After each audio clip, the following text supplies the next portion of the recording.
Hello everyone, welcome to our channel. Today in this quick tutorial I will be walking you through how to reset access point names, that is APN settings on iPhone. So without any further ado, let's jump into the video. For this, what I want you to do is launch your settings app in your iPhone. Now while you're on settings, go and click on mobile service.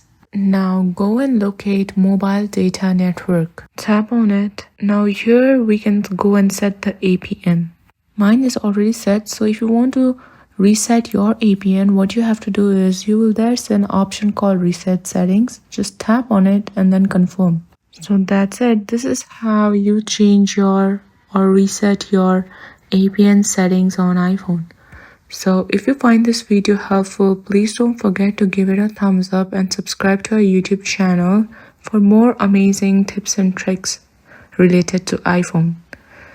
Thank you for watching. See you in the next video.